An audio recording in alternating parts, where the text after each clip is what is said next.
మన రక్షకుడును ప్రభు అయిన యేసుక్రీస్తు నామములో మీ అందరికీ వందనాలు తెలియజేస్తున్నాను. అందరూ బాగున్నారండి?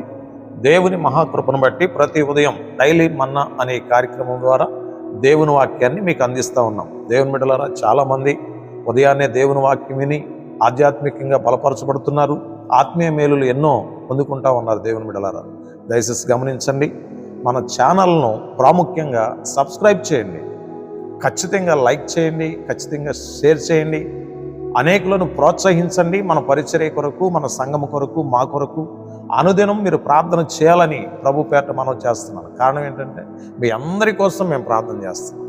ఈరోజు వాక్యంలో నుండి కొన్ని విషయాలు మనం చెప్పుకుందాం. యోబు గ్రంథము 42వ అధ్యాయము 6వ వచనాన్ని ఒకసారి జ్ఞాపకం చేసుకుందాం. కావున నన్ను నేను అసహించుకొని ధూళిలోను బూడిదలోను పడి పశ్చాత్తాపడుచున్నాను. యోబు భక్తుడు చూడండి, ప్రార్థిస్తూ ఆయన మాట్లాడుతున్నటువంటి ఒక మంచి మాటను ఆయన ప్రార్థనలో ఏమని ప్రార్థన చేస్తున్నా తెలుసా? నన్ను నేను అసహించుకొనుచున్నాను.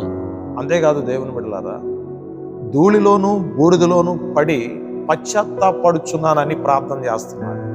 ఈరోజు ఇటువంటి ప్రార్థన చాలా ప్రాముఖ్యమైనది. చాలామంది హెచ్చింపుతో కూడినటువంటి ప్రార్థన చేస్తూ ఉంటారు. ప్రార్థన చేసేటప్పుడు కొంతమంది ఇలా చెప్తూ ఉంటారు, ప్రభువా నీకు నేను దశమ భాగాలు ఇస్తున్నాను కదా, మొక్కుబడి కానుకలు ఇస్తున్నాను కదా, ప్రథమ ఫలాలు ఇస్తున్నాను కదా, ప్రతి వారం ఉపవాసం ఉంటున్నాను కదా, మందిరానికి వస్తున్నాను కదా, నన్ను ఎందుకు దీవించవు అని ప్రార్థన చేస్తూ ఉంటారు. కానీ యోబు భక్తుడు చూడండి, నన్ను నేను అసహించుకొనుచున్నాను అని అంటున్నాడు. దేవుని బిడ్డలారా, ఆ యొక్క ప్రార్థనలో ఎంత విలువ ఉందో ఒకసారి చూడండి. ధూళిలోను బూడిదలోను పడి పశ్చాత్తాపడుచున్నాను అంటున్నాడు. పశ్చాత్తాపడుతున్నాడు. తన పాపముల కొరకై, తన దోషముల కొరకై, తన అతిక్రమముల కొరకై ఏం చేస్తున్నాడంటే పశ్చాత్తాపడుచున్నాడు. కనుకనే దేవుడు యోబును నీతిమంతుడిగా తీర్చాడు. ఊజు దేశంలో యోబంత భక్తిపరుడు, యోబంత యథార్థవంతుడు, యోబంత నీతిమంతుడు లేడని దేవుని వాక్యం చెప్తాడు. ఎందుకు అనంటే తన ప్రార్థనలో దేవుని బిడలారా పశ్చాత్తాపడుచున్నాడు. పశ్చాత్తాపడేటువంటి ప్రార్థన యోబు చేస్తూ ఉన్నాడు. దేవుని బిడ్డలారా, ఈరోజు గమనించండి, నువ్వు ఎటువంటి ప్రార్థన చేస్తూ ఉన్నావు? బైబిల్లో మనం చూడగలం. యెషయా గ్రంథంలో దేవుని బిడ్డలారా 6వ అధ్యాయము 5వ వచనంలో మనం చూస్తే యెషయా భక్తుడు మాట్లాడతాడు, నేను అపవిత్రమైన పెదాలు గలవాడునని ప్రార్థన చేస్తాను. చూడండి, అపవిత్రమైన పెదాలు గలవాడునని ప్రార్థన చేస్తాడు. తనను తాను దేవుని సన్నిధిలో తగ్గించుకుంటూ, నేను మంచివాడిని కాదు, నేను అపవిత్రమైన పెదాలు కలిగిన వాడిని, లేకపోతే అపవిత్రమైన కన్నులు గలవాడిని, అపవిత్రమైన నాలుక గలవాడిని, అపవిత్రమైన నడవడిక గలవాడిని అని ప్రార్థన చేస్తా ఉన్నాను. దేవుని బిడ్డలారా, నీ ప్రార్థనలో నువ్వు ఎలా చేస్తున్నావు? ప్రార్థన నిన్ను నువ్వు తగ్గించుకుని దేవుని దగ్గర క్షమాపణ గుణము కలిగి ప్రార్థన చేయాలి. దేవుని బిడ్డలారా, 1 యోహాను గ్రంథం 1వ అధ్యాయము 9వ వచనములో మనం చూసినప్పుడు దేవుని వాక్యం చెప్తారు కదా, మన పాపములను మనము దేవుని దగ్గర ఒప్పుకోవాలి.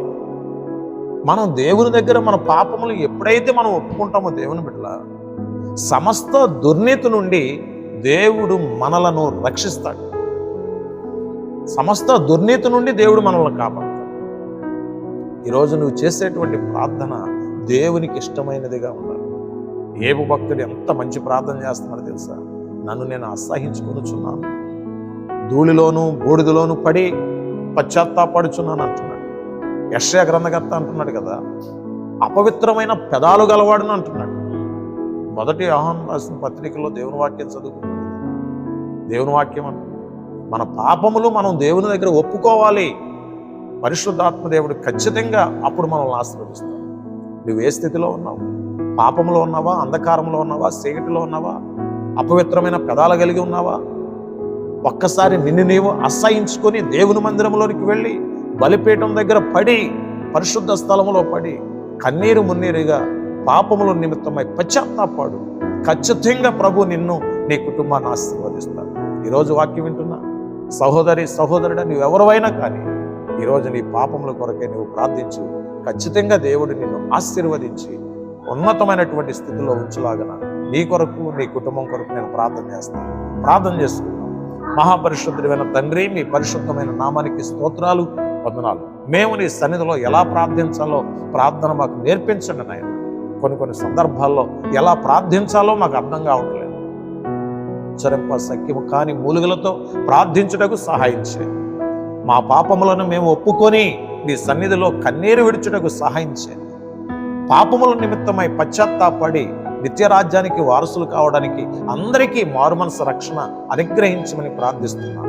ఎంతమంది అయితే ఈ కార్యక్రమాన్ని వీక్షిస్తున్నారో నాయన, వారందరినీ వారి కుటుంబాలను మీరు దీవించి ఆశీర్వదించి అభిషేకించి ఉన్నతమైనటువంటి స్థితిని వారందరికీ అనుగ్రహించండి. ఉదయకాల సమయంలో ప్రతి ఒక్కరిపైన నీ కృప ఉంచండి. యేసు పరిశుద్ధ నామములో ప్రార్థన చేసి వేడుకొనుచున్నాము తండ్రి. ఆమేన్. God bless you all. దేవుడు మిమ్మల్ని దీవించును గాక. ఆమేన్. Praise the lord.